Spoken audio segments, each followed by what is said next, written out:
was a coloniser's utopia, right? So the business of learning Te Reo Māori might be the cost of a hoodie. If we don't cut emissions here in New Zealand, we're going to go and have to pay other countries to do more and more of the lifting for us. We can choose not to be divided by these malicious attempts. Welcome to the Weekly Wrap, where we go over the top video stories from the past week. First, to mark Te Wiki o Te Reo Māori, Mike McRoberts has been talking with two Te Reo Māori advocates about the business of revitalising the language. Toi Tu Te Reo, a world-first two-day Te Reo Māori language festival in Heretaunga, Hastings. Spearheaded by Kowaka, a company established to enhance the language and cultural revitalisation efforts of iwi Ngāti Kahungunu, it was an overwhelming success, with more than 8,000 people attending. It was a mammoth effort under the current economic climate and political climate, but we were lucky with over 60 sponsors who saw value in it, and we were able to pull it off. And at the manawa, or heart of it, Dr. Jeremy Tatari McLeod. I want to talk to you about the business of learning the language. I mean, what does it cost to put on an event like that? To run something like this for 8,000 people, nothing south of $1 million. And I mean, that's still a modest budget when you compare it to other festivals with that amount of people. So, you know, we tried our best to run it economically and to be frugal where we could. But there were some parts of the festival where we just said, nah, we're just going to throw money at it because we know that it's going to bring huge benefits. And one of those was the rangatahi, a marquee, and the stage that the famous Pukana show ran. There was nothing that actually funded that. But I mean, what value can you place on hundreds of rangatahi engaging in the language and dancing and being proud in the streets, and the sound, the melodic sounds of our language being amplified across the Heretaunga CBD? It's priceless. And the main opposition we faced is from people who were scared that their rates were paying for the festival, but the council didn't spend a cent of their money. Everything was in kind. So we didn't face any hate mail from people on the North Shore in Auckland. But what we did experience, though, was an overwhelming support from businesses, from the community. They said, this is great. This is the Aotearoa that we live in. It's another milestone in a remarkable turnaround for an iwi that struggled for years to retain Te Reo Māori. I think there's probably lots of factors. When you look at the Heretaunga Plains, it was a coloniser's utopia, right? They came here. Our people converted to Christianity very fast. Our people, many were Crown loyalists because they thought that there was benefits there for our people.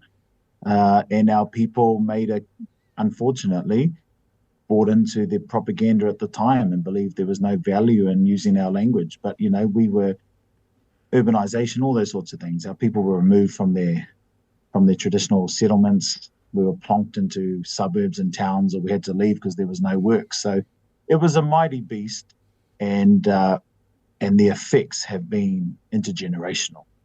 But, you know, there's a movement on the ground. People are starting to reclaim. And as you and I both know, that reclamation journey can be quite a daunting trip. And I just want to acknowledge that for many people in Ngāti Kahungunu, this is a very scary space. It's not just events like Toi Tu Te Reo helping or inspiring people to learn. Kowaka also provides online language courses and learning opportunities, a translation service, and professional development from its base in Heretaunga, Hastings. Their learning programs are regularly sold out. I think one of the most important roles for any tribes is to muster their champions. And how do they strengthen their champions? And language champions aren't necessarily the people that are at the front line of the hikoi with the loud hailers. No, I mean, language champions come in all shapes and sizes. And I think that's one of the things that Kahungunu did well, and a lot of iwi are doing well as well, is building those pool of champions and energisers. Well, it's been 52 years since a petition was taken to Parliament. How do you think the language revitalisation program has progressed? Yes, you know, for my generation, and this is me talking about someone who's only been here for 20 years, we've enjoyed a myriad of opportunities to use and learn our language. A lot of those hardships that people faced that led to the petition in 1972, many of us couldn't even fathom those sorts of challenges. But I guess under the current political climate, it's emboldened a lot of those naysayers. And it's quite a shock to many of us because we haven't experienced such opposition. Jeremy Tātari McLeod believes Toitu Te Reo proved, among other things, how much goodwill there is towards the kaupapa of learning Te Reo Māori and its appeal amongst the wider Hawke's Bay community. In terms of the business of the language, I mean, there's obviously interest there, isn't there? Because you see with the way corporates have responded to using Te Reo Māori. Yeah, completely. I mean, we had over 20 corporates that sponsored, and I said, well, actually, none of you are compelled to support this. No one has any obligations to support this festival, but they did. And they saw the vision, you know, and they can see what the Māori language and culture does to their staff, the rapport of their staff and the output of their staff and the morale of their staff. So they get it. Most people get it. The people who don't get it are a minority.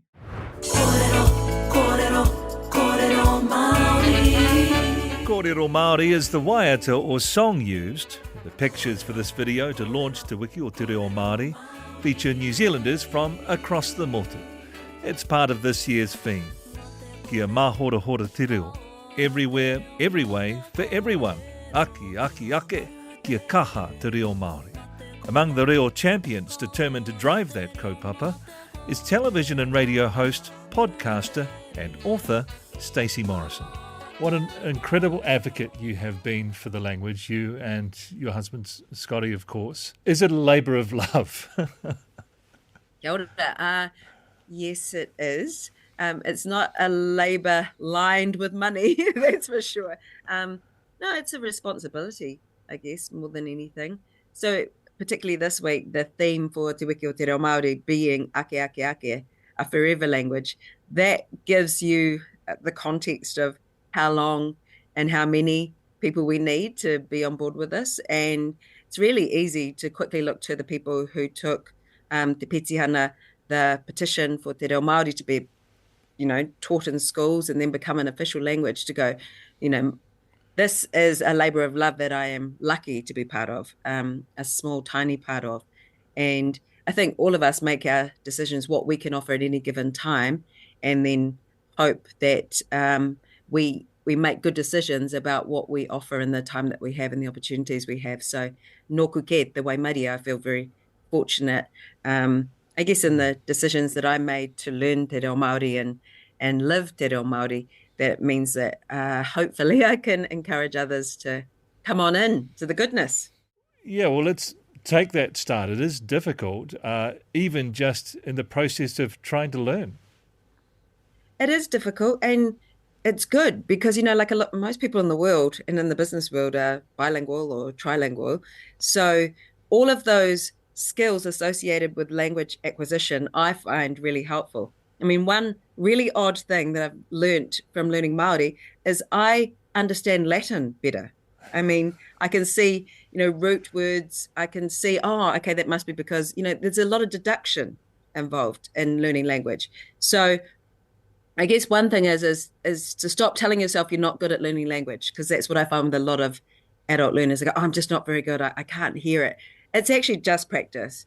We're not generally, you know, better equipped as a human to acquire language. It's just if we can keep all our senses on, keep our eyes and our ears listening, use all of those different skills like deduction, like also, you know, going with body language, that kind of thing. If we can really just keep ourselves in the game and not distracted by how uncomfortable it is with the embarrassment, then you'll actually learn so much more and you'll enjoy it, because everything you remember is kind of a win. You know, you get lots of gold medals. Over the past 10 years, enrolments in tertiary organisations like Te Wānanga or Aotearoa to learn Te Reo Māori have doubled. More than 37,500 students are currently learning the language, and nearly half of them are non-Māori. But there's also a huge waiting list for tertiary courses. Stacey's advice is to learn any way you can. I've never learnt Māori full-time. I've never had that opportunity. I was helped greatly by my iwi ngaitahu, so I would fly home and go in full immersion courses. I also did night classes at the University of Auckland, at Unitech, anywhere that would take me, basically. So even if it was piecemeal and here or there, I'd always do something. And actually, my husband, Scotty, his books, which are, a lot of them are audio books as well. What he really wanted people to understand from Māori Made Easy is that half an hour a day, 5 days a week, is going to get you more progress than once a week for 3 hours. So it's just like fitness. The more often you go, the more better results you'll get. So it's really just repetition and thinking about how babies learn. I mean, I loved watching our kids acquire language. And so be that, open, joyous learner, get back into that learning space and mentality, and ka pai tonu koe, you'll be all good. Kia ora. Yeah, let's talk about that Māori Made Easy, that very first book. I mean, it's iconic in New Zealand history now, isn't it? I wanted my money back after the first read, to be honest, but... Easier? Easier. How many sales did you have? Did it the reach that it had? And I suppose that book was passed around a number of times too, in many wharis. What Scotty wanted to do was help scaffold people's learning. So as you were saying about some courses might be hard to get into, but what you need to be doing is something all the time to get good results. So if you're reading the book, doing the workbooks, and listening to an audio book, and then go into a class, you're going to have exponential learning. But in terms of the sales, yes, we thought it was going to be a one-off and we'd be able to say, oh, remember that time Scotty wrote a book that was cute and no one bought it? But it's done very well and it continues to. And that doesn't mean that we don't have to go in and buy our own books at the bookshop, which he just did the other day, just to give to his cousin who has a workmate who's a Pākehā woman who goes around and loves all his books. So she wanted to sign one, Stacey Morrison is also an author in her own right, now with publications aimed at tamariki or children. Yeah, my first words in Māori and my first words about tikanga Māori, and also Māori at home with Scotty. So I know my lane. I'm the mum, I'm the auntie. And as I say, it's because I have that real love and passion for the age group and just the wonder of tamariki, acquiring language. And I had this really cute little 2-year-old in a cafe, and hare te kōtiro Māori, she wasn't a Māori girl. She looked at me for a millisecond, she said, "You're the lady in my Māori book." I went, oh, there's a tiny little photo at the back of the book. See, they're so bright. So more information we give our kids, more languages, more opportunities to learn. I think that's what Te Wiki o Te Reo Māori can remind us of, that more is more. If we look at the business of learning Te Reo Māori, it's a bit like Te Ao Māori in itself, isn't it? You have all these different parts, all these different strands that you need to weave together, whether it's books, whether it's online courses. Social media is playing a huge influence these days too. Yes. Yeah, and we released a course called Toro Mai with Massey University. I think it was about 2018, and that's free and it's worldwide access. So it is really important just to give people access wherever they are, and sometimes for them to build up the confidence to be able to speak publicly or go to a course. But yeah, having different ways of learning are really important. I notice that learners now are choosier. They go, oh, I think I need this. I think I need a whole year dedicated, For me, I just took whatever I could get. So I just would go to a night class and then I'd go and start it again because I thought I didn't grasp everything in the beginner's course, So yes, providing lots of different options is really good. The social media thing is interesting because people tend to go, well, that's what it is. And there's no actual, quality control. So kia tūpato hoki, you need to be a bit careful about that. But, workplaces who are engaged with people learning Te Reo Māori, it's really fascinating and wonderful to me to see people's faces when they go, oh my gosh, I'm a successful business person and I live in this country and I've always lived here, and how come I don't know this? And we're seeing that a lot, aren't we? We're seeing some of those big improvements coming from the corporate sector.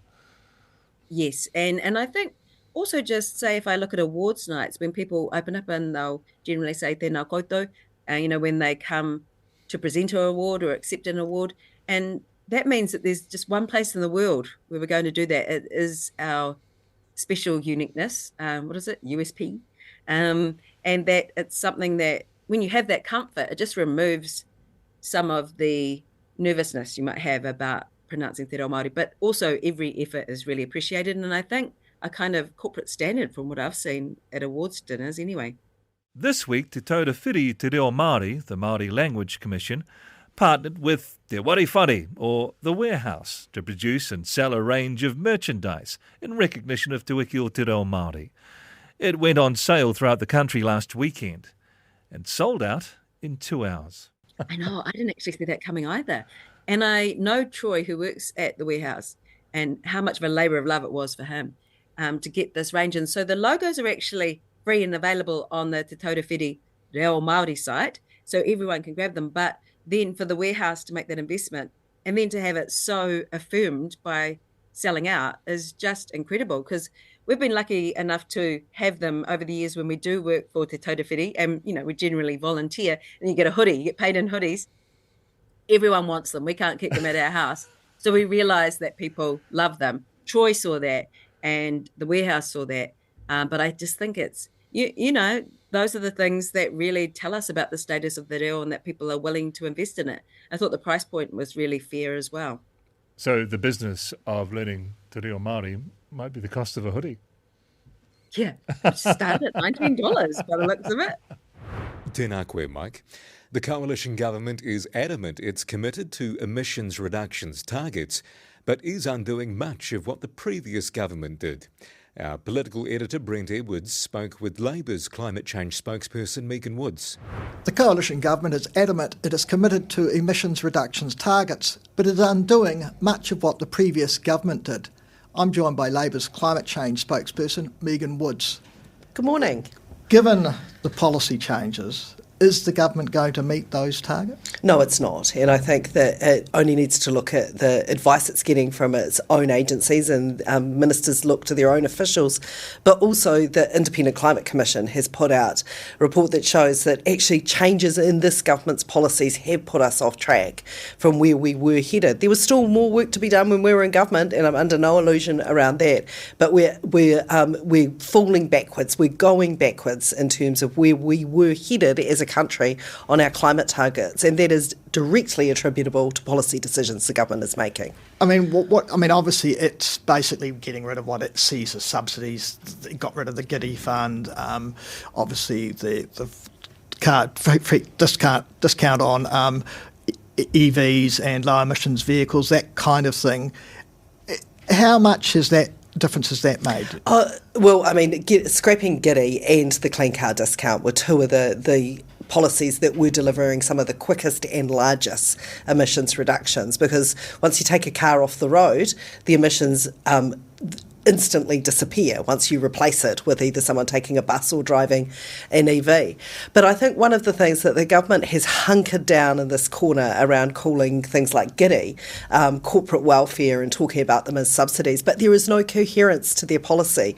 Just last night in the House, we had the Minister for Climate Change talking about the amazing partnerships that they were doing with the agriculture sector, partnering with them to reduce emissions.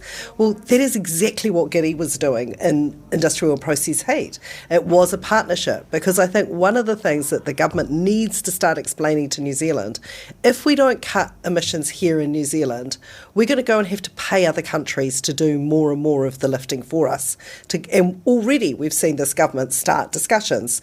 We heard in the House from Simon Watts that those discussions are happening with the EU, with Vietnam, with the Philippines. So we will be paying those countries to cut their emissions, therefore creating jobs there.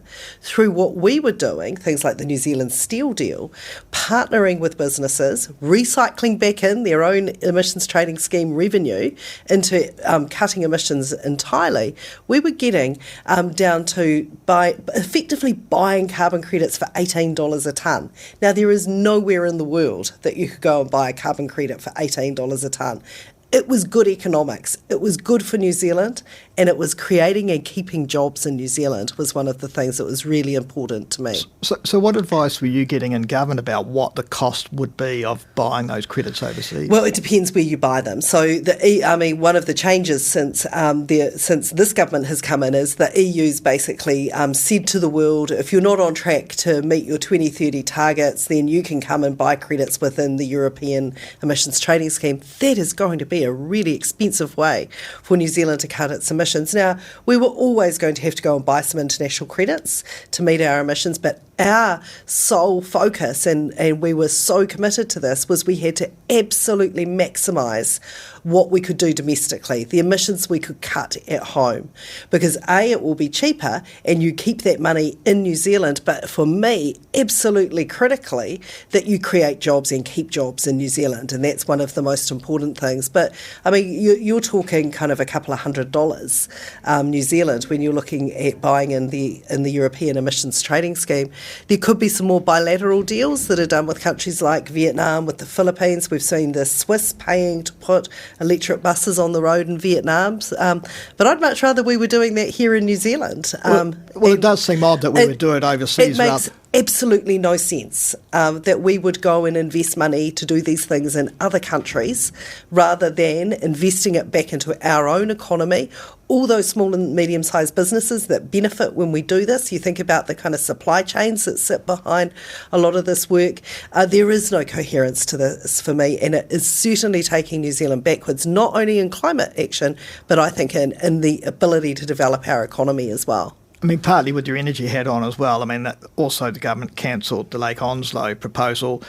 But it does appear there seems to be a growing impetus, doesn't there, a momentum for renewable energy, wind farms, solar farms? Yeah, so the government has I would call it a headline policy that they're going to double renewable energy. But again, they are not doing the hard work that is required behind that. If you double renewable energy, wind, and hopefully they put some emphasis on solar as well, you've got to have storage. So they didn't just cancel the Lake Onslow project. They cancelled the New Zealand Battery Project. And one of the things that we have to find a solution to as a country is how do we store our energy in an affordable way for the dry years, such as we're seeing this year. Onslow and pumped hydro was one option, but that was being compared to something called the portfolio approach, which was actually shaping up pretty neck and neck with Lake Onslow, actually, and that was a combination of things like flexible geothermal, using some batteries, and a range of different technologies that you'd use in there. So you can overbuild all the wind and solar you want if you don't have a way to renewably store it. And the reason it's important to have it renewably stored, not in coal and gas, which is the way we store now, isn't just because of the environment and the need for climate action, all incredibly important, but also it's renewably that will deliver the the most affordable energy to New Zealanders. So they threw the baby out with the bathwater. As far as I can see, there is no work program that is going on around what are the ways in which we need to store our energy into the future. Because without that storage, any excess energy is just absolutely. I mean, you can use the hydro lakes differently. You can do some things. You can use the idea of hydro peakers so that you hold the hydro dams back for times when the sun isn't shining and the wind isn't blowing. Certainly an option, but you cannot get away from the fact that you need more firming and you need more stabilisation of an intermittent grid full of renewables, and that work has to start again. What's the cost? I mean, that seems to be the thing that puts this government off, the cost of those options. Well, one of the things that I find really perplexing, really, about the decision around the New Zealand Battery Project, there were no decisions about who was going to own, how it was going to be funded, how it was going to be financed, range of options that were going to be explored as you went through the business case. There is an argument, and people had made it around pumped hydro over a number of years, that actually you could put a charge on every consumer of electricity and people would still be paying a far lower rate for the electricity they were consuming than if you were burning gas and coal, which is the most expensive form of producing electricity if you were using that as your form of storage. So there were a range of issues to work through, but the government took a very ideological position on it. They were hell-bent on it, and they have not replaced it with another work stream. And I find that really concerning. The energy system, when we think about how we think about electricity, about how all of these things work together, is complex, and you've got to have your eye on all the moving parts. And I don't see a strategy. I mean, the energy strategy has been delayed. I understand that's still gathering dust on Minister Brown's desk. We've had delays in bringing forward the consenting for offshore wind, making some of the people that were looking to invest here really getting a bit jittery. We're seeing quietly the government issuing permits around offshore seabed mining in overlapping areas where offshore wind could go. So there just doesn't seem to be a coherent plan or strategy, just a whole lot of actions that are just taking us backwards. What about its reliance on the emissions trading scheme and the ETS still not really, the auction's not working at all? No, and I mean, a reliance on the ETS is not a plan. I mean, everybody says, I mean, any piece of advice that a minister cares to pick up will show them that you need complementary measures to the ETS. To solely rely on the market mechanism of pricing the ETS is not the way we can do this in a managed way. It is not a transition that will be able to be sustained by either households or businesses. If we wanted our industrial process heat users to make decisions to decarbonise based solely on the ETS, you'd be looking at a price of $150 to $200 a tonne.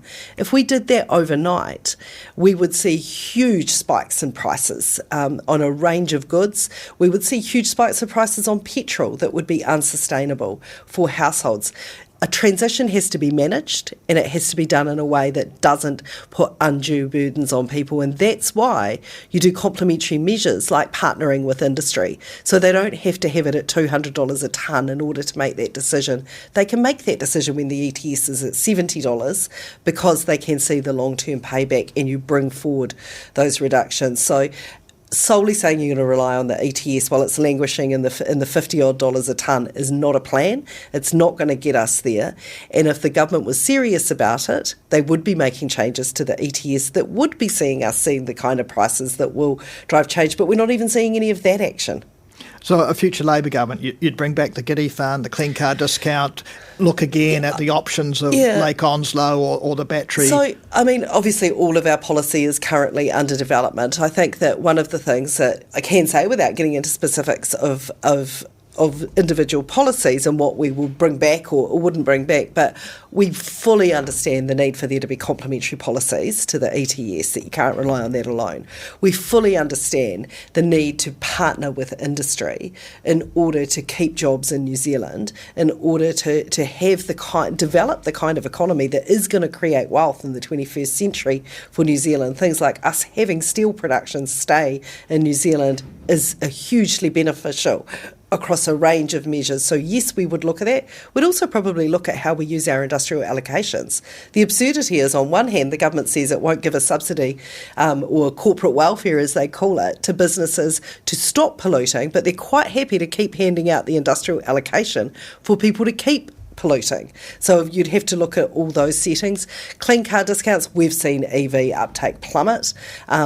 Absolutely knocking us off track and taking us backwards of where we need to be in terms of our transport emissions. We'd need to have a look. What makes sense in 2026 to drive people back into uptake of EVs? Simply saying you're going to build 10,000 chargers, falling woefully behind on any target that is around that. I think they need to be doing 100 odd a month to be on track for meeting that. We're seeing 20 odd a month at best. All the time we're seeing a decreasing in the projected number of EVs on the road. So it's kind of a bit of a build it and they will come kind of approach, and that's not going to drive EV uptake. And storage, yes, we will have to look at how it is that we firm up a renewable grid and what that looks like in 2026. We're doing policy work on at the moment, but all three of those areas are things we know we need solutions for. Local businesses might be struggling to manage cybersecurity risks and resources. To get some tips, we spoke with the UK Government's former cybersecurity head. Kieran Martin has seen behind the screen in terms of the myriad cybersecurity threats that bombard global networks on a daily basis. He joined Australasian security firm CyberCX as its UK chair and a global advisory board member 3 years ago, and is currently travelling down under to share his global perspective and comment on New Zealand's position within it. I'm pleased to have him here in Auckland with me today. Thanks for joining me, Kieran. Lovely to be here. Great to be back in New Zealand. It's good to have you. So we have a National Cybersecurity Centre here in New Zealand as well, same name as in the UK, which you helped set up. To what extent are they similar and mimic each other, or are they different? They're quite similar. I think around 10 years ago, a lot of countries, and New Zealand actually was a little bit of ahead of the UK in this, realised that you can't do cybersecurity exclusively in secret. A lot of countering digital espionage and malicious cyber activity government's capabilities to deal with that originated in the secret state. But when you think about how dependent ordinary companies, everybody in their daily lives are on digital technology, you have to have ways of communicating with them. So in a sense, the UK model, similar but not identical to the New Zealand model, and now similar models exist in Canada and Australia, was to say, look, we'll get the benefits of the global intelligence leviathan that is the Five Eyes capabilities, the secret intelligence networks, but we'll find ways of making that useful to businesses, to ordinary people, to critical infrastructure, because we need everybody to be playing their part in the cyber defence of our economy and our society. And I suppose it goes back the other way as well, from corporates in particular who might have their own resources, or should have their own resources at play. So that flow of information also goes back to the government from the private sector? Ideally, yes. I think the government has to bring capabilities to the table. It can't just impose burdens. It can't just shout at people, tell them what to do, or pass laws saying you must do this. It's really important. The nature of the threats are pretty complicated. There are high-end threats from nation states, but there's a lot of criminal activity as well. And if you try and overthink which bit of risk belongs to the state and which bit of risk belongs to an individual company, reality just punches you in the face. It's a shared risk and you have to work together. So I think it's really important in the cyber defence of complicated, sophisticated digital economies like New Zealand, like the UK, like our allies, that you have a strong partnership and, frankly, trust between government and industry. Not always easy to do, but I think we are getting better at that. The New Zealand NCSC model, the UK NCSC model, I think do help with that. Mm-hmm. And so in the New Zealand context, what makes us more of a target, or perhaps a different target over and above other countries? I think New Zealand's quite interesting. You know, it's an advanced, wealthy, highly digitised economy that's English speaking, so you would expect it to be an attractive target for all sorts of cybercrime, and also, you know, as part of the Five Eyes Alliance, as part of, you know, the broader family of democratic, liberal market democracies. You know, it will attract the ire of some of the more authoritarian and hostile states. Having said all that, I think if you look at major cyber incidents, you know, New Zealand has probably suffered comparatively fewer than other countries in the Five Eyes and other sort of small democracies. Why that is something of a mystery. And there have been, there's been good defensive work. There's probably a bit of an element of good fortune as well. And it's quite interesting because I don't want to, whilst I don't want to sort of over sensationalise the risk, people have plenty of things to worry about. I wouldn't be complacent about it either. You know, as you say, I joined CyberCX, which focuses on this part of the world a few years ago. And when I first came to Australia on CyberCX business, you know, the overall picture was similar. It hadn't had the same level of serious incidents as, say, the US, the UK, parts of Western Europe. And then all of a sudden that changed. You had these huge data breaches with Optus and Medibank. You had other major incidents and so forth. So, you know, it's true that perhaps comparatively New Zealand has suffered fewer high-profile major cyber incidents, and that's true until someday it isn't. And it wasn't true until March this year when the government came out and publicly rebuked China for an attack on Parliament 3 years ago.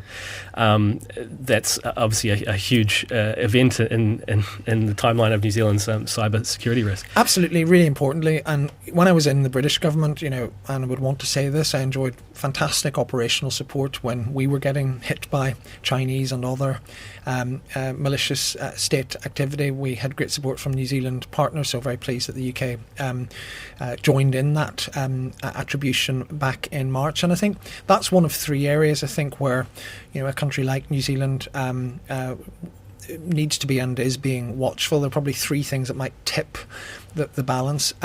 So one is the hostile nation-state threat, particularly from China, as well as that espionage threat and the important and historic calling out by the New Zealand government of malicious Chinese espionage on Parliament this year. There's also an actual disruptive threat to critical infrastructure. So in February, the month before that attribution, the US government said in a really, really important announcement, it said that China, which has a long history of malicious espionage but has no real history of disruptive attacks on critical infrastructure in a way that Russia does, the US said that they'd find up to 5 years worth of implants in networks that could be used to disrupt critical infrastructure. And the official report on that from the US government, co-signed by the other Five Eyes countries, said that they assumed that that was true in all the Five Eyes countries. So were tensions to get worse, were things to escalate, there could be disruptive attacks. That's one thing we all need to, in the Five Eyes, be watchful of. The second thing is, the huge problem of global cyber crime, the ransomware attacks, both in terms of stealing data, but more importantly in terms of disrupting healthcare. A little bit of that in the past in New Zealand, and that can bite us all at any time. Not least because the Russian state provides the largest landmass in the world for organised cybercrime and doesn't do anything about it in terms of law enforcement. And the third thing, and we saw this on the infamous Friday with the CrowdStrike outage. It was an accident, but it illustrates the vulnerability.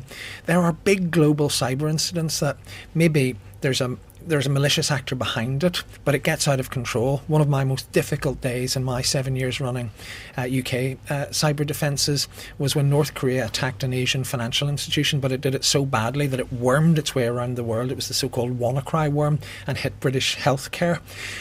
I think back to 2021, there was a criminal attack on a digital payments company based in Florida called Kaseya. It had impact on Swedish food retail, and not severely, but it impacted nearly a dozen kindergartens in New Zealand. So the interconnected world means that an accidental outage or a malicious attack that goes wrong can also have an impact here and anywhere else. Mm. And in those kind of situations where you're at the epicenter of a massive escalating situation, what's the interplay like with government and politicians? Obviously, in your case, in the UK, or if you cast your mind to other Five Eyes partners, is it seamless, or what do we need to improve? Do you think? Well, at its best, it looks like, the famous metaphor of the duck. It looks like it's gliding along the water, but you're paddling furiously beneath. It's complicated because there's a highly technical part to most cyber incidents, which are pretty hard to explain in the public domain. Most people, quite rightly, don't worry about it in their day-to-day lives, and it's not something that's in general discourse. Here's how a particular piece of malware works is not something you would expect most political leaders to have any real detailed understanding of. And also, it can be a slow process working out who's behind it, which obviously affects government response. But the other thing this isn't technical at all. It's about managing the impact.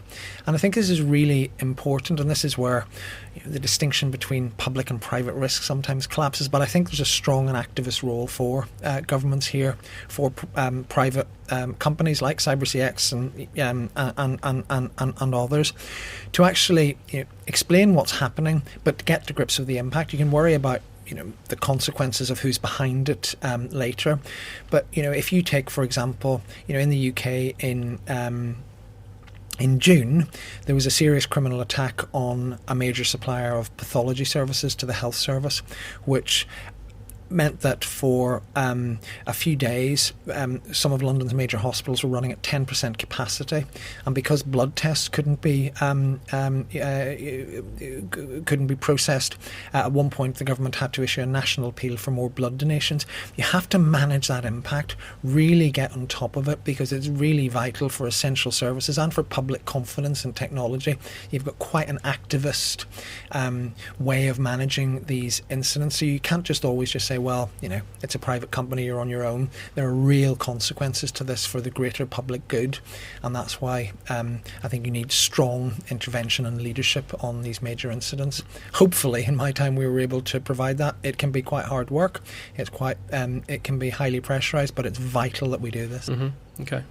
If we look at the sort of the smaller end of the scale, SMEs, make up a huge proportion of New Zealand's economy, and the National Cybersecurity Centre actually just published their behaviour tracker this morning around SMEs, saying that 55% of SMEs consider cybersecurity a top priority, but less than half feel prepared for a cyber incident. What are sort of some bits of advice you might give to SMEs out there who are, I guess, again, struggling with that resourcing and the knowledge of what to actually do? So it's a great question. It's an important question. So there's one thing that I think for countries and societies as a whole, is one thing I think is really important not to do, and then there are three things that I think any small business can think about. So the thing not to do is don't overburden SMEs with an expectation that they should be able to take on a top nation state's A-team. And that sounds obvious, but if you look at British government cybersecurity advice from 10 years ago, this is one of the things that we changed with the National Cybersecurity Centre. It sort of implied that any organisation needed to do this all on its own and needed to have, in effect, sort of nation-state level defences, and that's just completely implausible in reality. They can't afford it, and they couldn't get the people to operate that sort of thing, and it's not really their job. I remember an incident with a small media company in the UK. It was targeted by the North Koreans. The same people, you may remember about 10 years ago, the North Koreans hacked Sony Corporation because they didn't like a movie that they'd made. And we all remember that they leaked George Clooney's emails, all terribly embarrassing. They also did some serious damage to Sony's networks that got less publicity, but was hugely costly for the company. The same group came after a small media production company in Northern Ireland. They were supported by the government because, the government took the, I think, correct view that it wasn't their job to protect themselves against a determined nation-state actor. So I don't think we should as societies be asking SMEs to do the impossible. Having said all that, they are at risk. They're at risk from cybercrime and so forth. And I think there are broadly three things. One is, do those basics well. Everybody finds multi-factor authentication painful, but it's really important because multi-factor authentication exists so you can't do what we call brute force password login. So there's all these, from all these massive data breaches, there are all sorts of passwords floating around in the criminal underworld, and you can just try and use automation to try and log in. But if you've got multi-factor authentication, it doesn't make it impossible. It makes it so much harder. It's just not worth their time doing. So things like that, those basics are really, really important, even if they add a little bit of extra burden to your everyday life. Sorry, but it's worth it. So that's the first thing. The second thing is try to make sure that you have the best IT possible, but also that you then that you do update it. You do the patching. You do all those other things so that the cybersecurity industry and the tech platforms that provided can protect you. And then the third thing is plan for what you do if things go wrong. Can you use, say, a cloud provider to make sure that you've got a backup somewhere and so forth? Because ransomware, which is the big threat to small businesses. If it's what we call sort of denial of service ransomware as opposed to data extortion ransomware, in other words, you can't function, and they say we're not going to let you into your network unless you pay for a key to let you back in. If you can say, well, actually, I've got last Friday's backup over there, then you're unextortable. So those would be my three bits of advice. Do those basics well. Try and modernize and keep the IT estate as modern as possible, and plan for an incident. Thanks again for joining us. Our news team is back from 5 a.m. tomorrow Monday with the latest business news you can use at mbr.co.nz. And join Mike McRoberts from 5 p.m. tomorrow for a look at the day's top stories. Goodbye.